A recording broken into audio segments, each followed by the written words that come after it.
Hello, thank you for still being here to the last talk today. I'm delighted to have the opportunity today. I'd like to talk about SLasH-DSA, our work, our Rowhammer attack work here. So in the keynote we already heard there's basically two ways to tackle security. One way is to build defenses and one way is to build attacks. And this is going to be, well, an attack. So if we want to do an attack, we need to learn what the thing is we want to attack, and in this case we attack SLH-DSA, which is a post-quantum signature scheme, and as a post-quantum scheme it's secure against quantum attackers, unsurprisingly maybe. But quickly after it's been presented, people figured that it's not secure against physics, as most other things in life. And back in the days when this scheme was still called Sphinx Plus, there were attacks presented, and they used fault injection techniques against embedded devices, for example, clock glitching. Today we're going to look at a different fault primitive, which is Rowhammer. You already heard about Rowhammer, and some of you maybe even knew before. So in Rowhammer attacks, we want to induce bit flips in a target row by reading neighboring rows. And here we are going to focus on database faults, because basically you could say the previous attacks, the clock glitching attacks, they were sometimes faults that changed the program itself. And until now there's not been end-to-end Rowhammer attack against SLH-DSA, and we're going to change that today. Our contributions, we have actually two. The first one is SLasH-DSA, our end-to-end Rowhammer attack against SLH-DSA, and then we will talk about that later. There's a little problem when you want to do Rowhammer attacks. There's several challenges to solve, and we also present SLH, as mentioned, our open source extensible Rowhammer attack framework. So let's learn more about SLH-DSA. Quick survey, who knows SLH-DSA? Okay, that's a few. Who could explain SLH-DSA? Okay, 1, 2.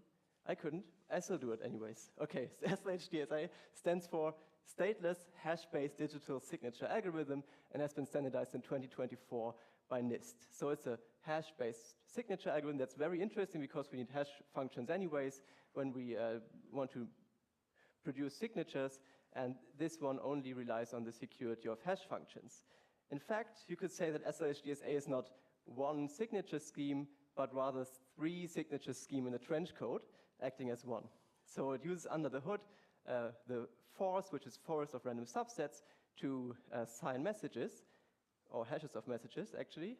And then the public key that was used to produce this signature is authenticated in a hypertree structure, which consists of XMSS trees and so XMSS stands for Extended Merkle Signature Scheme, and WOTS plus key pairs to, again, authentic or sign the XMSS keys that were used to sign and so on. So it's like a hypertree structure, and those one more thing, those WOTS plus stands for Winton's one-time signature scheme.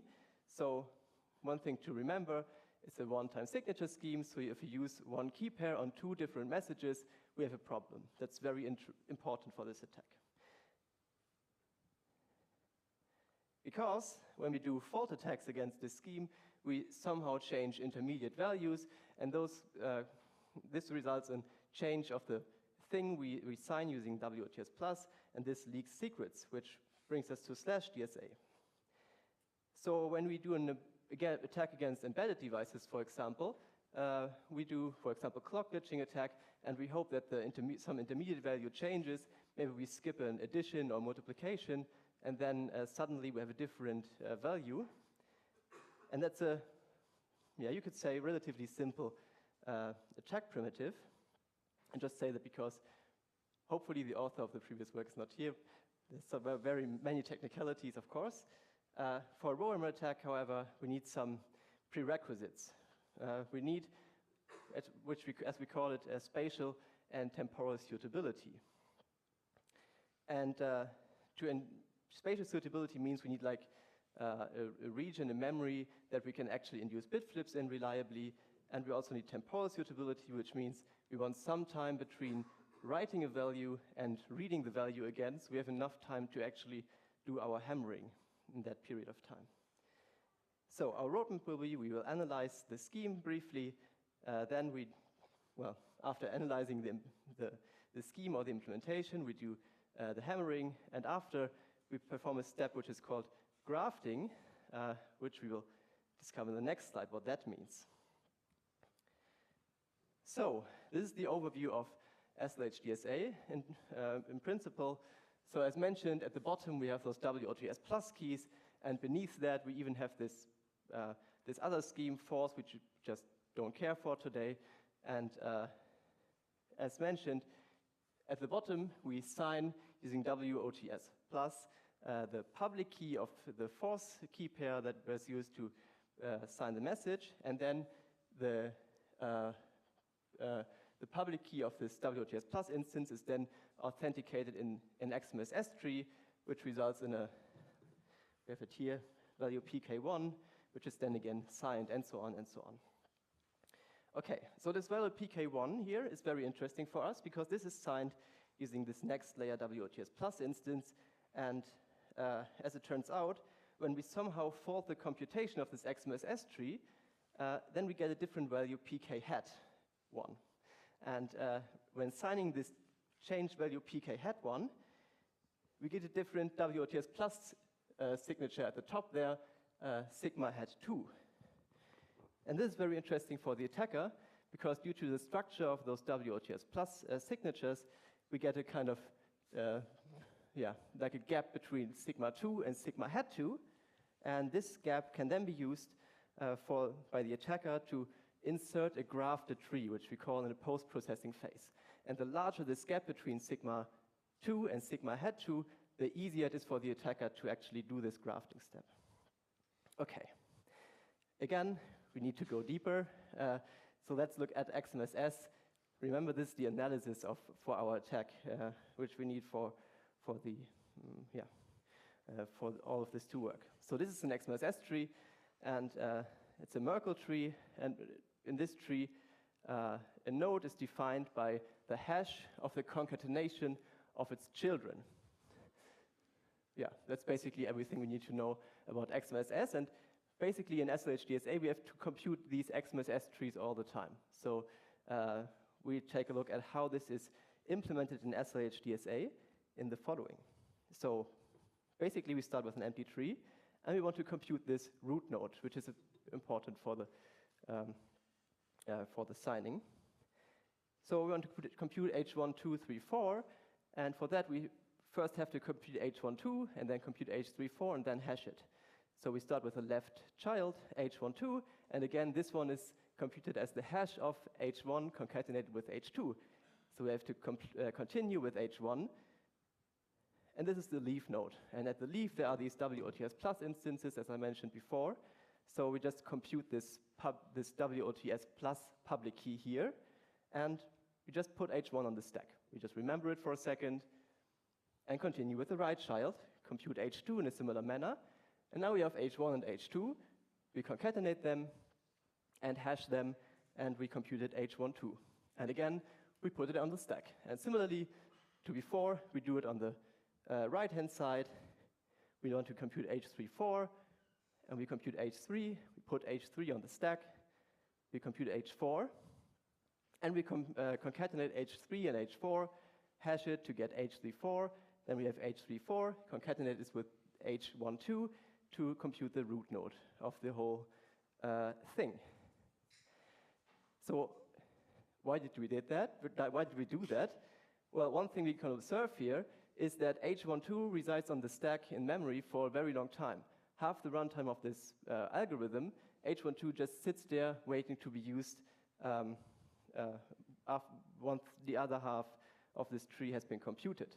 And this makes it a very interesting target for a Rowhammer attack because it's written once, and then some other stuff happens, and maybe the caches are evicted in the meantime, and then it's read again to be used for the further computation, and this will be the attack target here. So this is the static analysis that we did, And we can also do this dynamically. We did it using an instrumented version of OpenSSL, and we can see similar access times. It's basically a simplified version of the diagram we have in our paper. We see that the value h1 is written early during the runtime of the algorithm, and then at some point in time, around half of the runtime of the algorithm, the value h12 is written, and it resides in the stack for a long time, during which we will hammer this value. Okay. Concluding our analysis, the first step of the attack, we find that the stack memory is spatially and temporally suitable for our attack. And yeah, after we had this theoretical ideas and observations, we did this evaluation on a system that is vulnerable to Rowhammer-induced bit flips, Intel i5 with 16 gigabytes of DDR4 memory with target row refresh enabled and so on, are the countermeasures that you can have in DDR4 systems. And we found after doing this attack that we can do an actual end-to-end attack after 1 hour of hammering against the deterministic version of SLH-DSA or 8 hours of hammering against the randomized version of SLH-DSA. Randomized meaning that the path taken through the hypertree is randomized on each invocation of the signing system. Yeah, we show end-to-end attacks for some parameter sets, and we also show theoretical attack complexities for most parameter sets. So here are some selected results for the deterministic version. Here, for example, in our experiments, we for SHAKE128F deterministic, we observe 1,500 signatures, of which were 3 successfully faulted when applying some performance degradation, some noise in the system. And with those collected signatures, we have a grafting complexity attack, which is the post-processing that you have to do offline, of 2 to the 28 hashes. So the complexity is in hashes, which means on our system that we did the post-processing on some regular intake Xeon system, 151 seconds. And also SHAKE192F deterministic, which has more faults observed, but due to probably random chance, we have a higher grafting complexity. Similarly, we have results for randomized signing.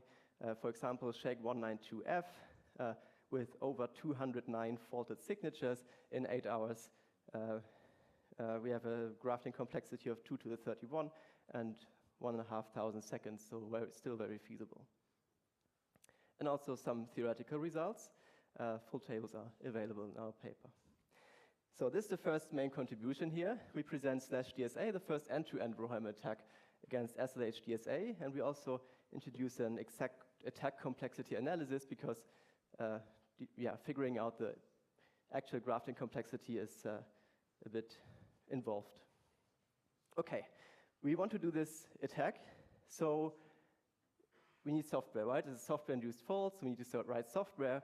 And there's a problem with when doing end-to-end Rowhammer attacks. There are several challenges that you have to solve.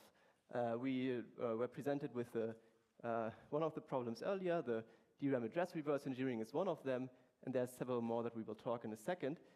To all these problems, there are solutions, right? So there are many papers written which present very interesting solutions or exploits that you can use to solve these problems.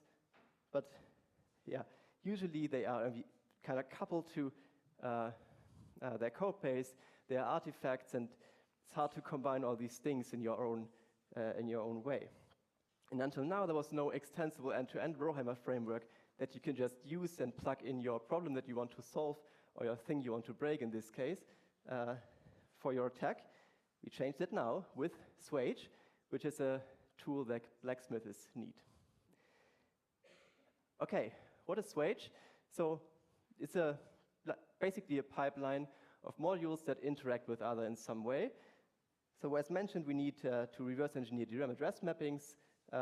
So we assume that this somehow happened. SLasH ships with the before mentioned drama, like our own implementation of drama to reverse engineer DRAM address mapping. And we once we have that address mapping, we pass it on in this pipeline to an allocator. So you usually need physically contiguous memory. For example, you can use huge pages. For example, when you have like offline fuzzing runs. And we solve that in our case with the spoiler attack. Once we have this physically contiguous memory, we pass it on to the hammering module. In our case, so currently SLH supports Blacksmith, and we basically take a complex hammering pattern and distribute it on physically contiguous blocks to find reproducibility.